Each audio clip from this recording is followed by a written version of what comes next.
நீரிழிவு என்பது இந்தியா முழுவதும் பலரும் சந்திக்கும் முக்கியமான பிரச்சனையாக இருக்குது. காலங்கள் செல்ல செல்ல நீரிழிவு நோய்க்கான ஆபத்து அதிகரித்து கொண்டே இருக்கிறது.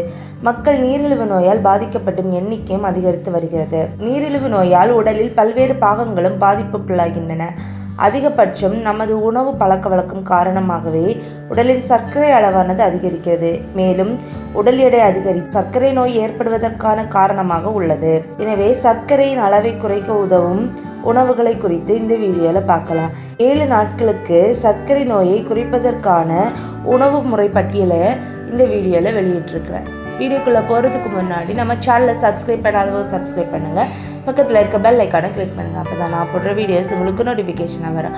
வாங்க வீடியோக்குள்ளே போகலாம். முதலாவது ஞாயிற்றுக்கிழமை 1 கப் ஆஃப் காய்கறி சாலட் எடுத்துக்கலாம். அவித்த முட்டை அதுக்கு கூட எடுத்துக்கலாம். இல்லைன்னா 1 அல்லது 2 கோதுமை தோசை அதுக்கு கூட அவித்த முட்டை எடுத்துக்கலாம். இதோட சேர்த்து 1 கப்பு பால் எடுத்துக்கலாம். பால் குறைந்த கொழுப்புள்ள பாலாட்டு இருக்கணும். முட்டையை எப்போதுமே வேக வச்சு தான் எடுக்கணும். பொரித்த முட்டை எடுக்க வேண்டாம். எடுத்துக்கொள்ளும் போது தயவு செய்து பாலில் சர்க்கரை எதுவும் போடாதபடிக்கு வெறும் பாலாக மட்டும் எடுத்துக்கொள்ளுங்க. இது உங்கள் உடம்புக்கு மிகவும் ஆரோக்கியமாக இருக்கும். அதுவும் குறைந்த கொழுப்பற்ற பால் மட்டும் எடுத்துக்கொள்ளுங்க. அதுக்கப்புறமா இதெல்லாம் சாப்பிட்டு முடிச்சதும் 10-11 மணிக்கு போல் நமக்கு கண்டிப்பாக வயிறு பசிக்கும். அந்த நேரத்தில் குறைந்த கிளைசமிக் கொண்ட பழங்கள் எடுக்கணும். அந்த பழங்கள் எதெல்லாம்னா ஆப்பிள், பேரிக்காய், கொய்யா, ஆரஞ்சு இந்த மாதிரியான பழங்களை நம்ம எடுத்துக்கலாம். மதிய உணவாக அரிசியும் பருப்பும் சேர்ந்து சாதம் எடுத்துக்கலாம். அதுக்கு கூட மீன் எடுத்துக்கலாம். மாலை முளைக்கட்டின தானியங்கள் எடுத்துக்கலாம். முளைக்கட்டின தானியங்கள்னா பச்சை பயிறு, கொண்டைக்கடலை இதெல்லாத்தையும் நம்ம முளைக்கட்ட வச்சு அதை நம்ம சாப்பிடலாம். இரவு உணவாக சப்பாத்திக்கு கூட பருப்பு சேர்ந்து ஏதாவது கூட்டு, கறி, பொரியல் இந்த மாதிரி ஏதாவது வச்சு நம்ம சாப்பிட்டுக்கலாம். 2வது திங்கட்கிழமை காலையில் 1 பவுல் காய்கறி சாலட், 1 அல்லது 2 சப்பாத்தி. இந்த காய்கறி சாலடை நீங்கள் பொரியல் பண்ணியும் அந்த சப்பாத்தி கூட சாப்பிட்டுக்கலாம். இல்லை காய்கறி சாலட் ப்ளஸ் சப்பாத்தியாட்டு சாப்பிட்டுக்கலாம். அதுக்கு கூட கொழுப்பற்ற ஒரு கப்பு பால் சாப்பிட்டுக்கலாம். 10-11 மணி போல் நண்பகல் அந்த டைமும் 1 பவுல் பழ சாலட் சாப்பிட்டுக்கலாம். மதிய உணவாக சிகப்பு அரிசி, அதுக்கு கூட கோழிக்கறி ப்ளஸ் தயிர் இந்த 3ஐயும் சேர்த்து எடுத்துக்கலாம். மாலையில் சூப் எடுத்துக்கலாம். அது வெஜ்ஜு சூப்பாக இருந்தாலும் சரி, இல்லை கறி சூப்பாக இருந்தாலும் சரி, 2மே எடுத்துக்கலாம். இரவு உணவாக 1 அல்லது 2 சப்பாத்தி எடுத்துக்கலாம். செவ்வாய்க்கிழமை காலையில் 1 பவுல் காய்கறி, அதனோட ஓட்ஸ், அதுக்கு கூடவே பால் கொழுப்பற்ற பாலாக தான் இருக்கணும். அதுக்கப்புறம் எப்படியும் நமக்கு நண்பகலில் பசிக்கும். 1 கப் பட்டர் மில்க்கு 400 ml இருக்கிறது மாதிரியான பட்டர் மில்க்னா மோர் எடுத்துக்கணும்.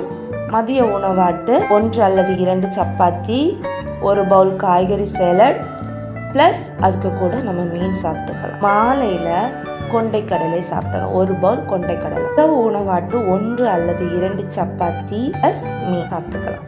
4வது நாள் புதன்கிழமை காலையில் 1 பவுல் காய்கறி சாலட், அதுக்கு கூடயே கோதுமை கிச்சடி, கொழுப்பில்லாத பால் 1 கப் எடுத்துக்கலாம். கோதுமை கிச்சடி எப்படி பண்ணணும் அப்படி தெரியலைன்னா யூடியூப்பில் தான் நிறைய வீடியோஸ் இருக்குது, அதை பார்த்து பண்ணிக்கோங்க.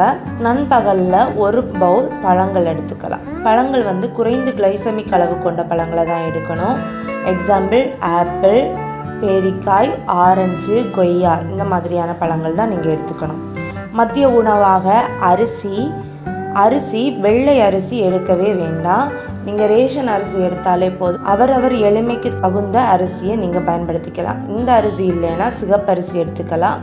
அதுக்கு கூட 1 பவுல் காய்கறிகள் இருக்கணும். கண்டிப்பாக அந்த காய்கறிகள் நீங்கள் பொரியலாகவும் எடுத்துக்கலாம், இல்லை பச்சை காய்கறிகளாகவும் எடுத்துக்கலாம்.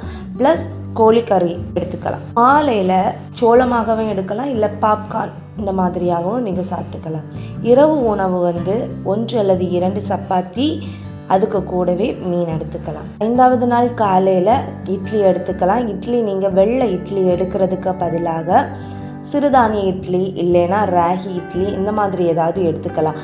இந்த இட்லி உங்களுக்கு எப்படி ப்ரிப்பேர் பண்ணுறது தெரியலைன்னா நீங்கள் யூடியூப்பில் பாருங்கள், நிறைய வீடியோஸ் இருக்குது, அதை பார்த்து நீங்கள் பண்ணிக்கலாம். இதில் 1 அல்லது 2 இட்லி எடுத்துக்கலாம். அதுக்கு கூடவே வேக வைத்த முட்டை 1 எடுத்துக்கலாம். பால் கொழுப்பற்ற பால் 1 கப் எடுத்துக்கலாம். நண்பகலில் மோர் 1 கப் எடுத்துக்கலாம். மதிய உணவாட்டு 1 அல்லது 2 சப்பாத்தி எடுத்துக்கலாம்.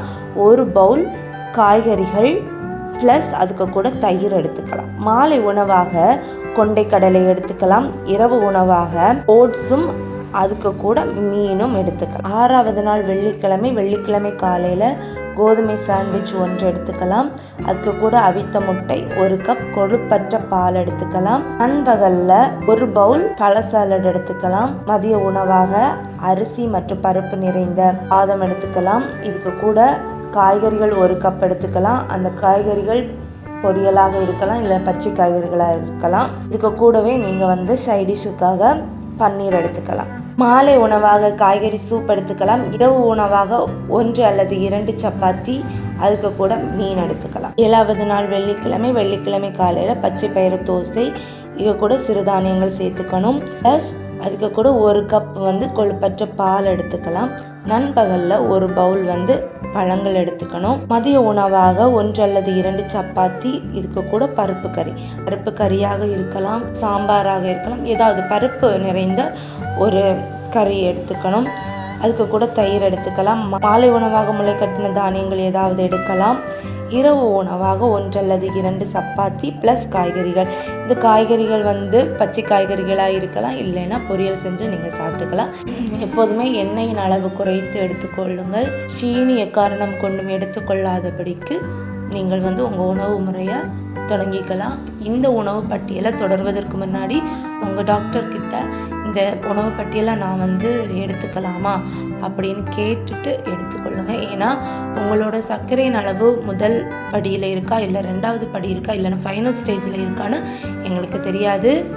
ஒரு பொதுவான ஒரு பட்டியல் இங்கே உங்கள் டாக்டர்கிட்ட பரிந்துரைக்கப்பட்டதுக்கு பிறகு இந்த உணவு பட்டியலை நீங்கள் எடுத்துக்கோங்க. தேங்க்யூ. இந்த வீடியோ உங்களுக்கு யூஸ்ஃபுல்லாக இருக்குன்னு நம்புகிறேன். இந்த வீடியோ உங்களுக்கு பிடிச்சிருந்தா உங்கள் ஃப்ரெண்ட்ஸ் அண்ட் ஃபேமிலிக்கு ஷேர் பண்ணுங்கள் அண்ட் சப்ஸ்கிரைப் பண்ண மறந்துடாதுங்க. இது போல் உங்களுக்கு என்ன யூஸ்ஃபுல்லான வீடியோ வேணும்னாலும் கமெண்ட் பாக்ஸில் கமெண்ட் பண்ணுங்கள். நான் உங்களுக்காக வீடியோ போடுறேன்.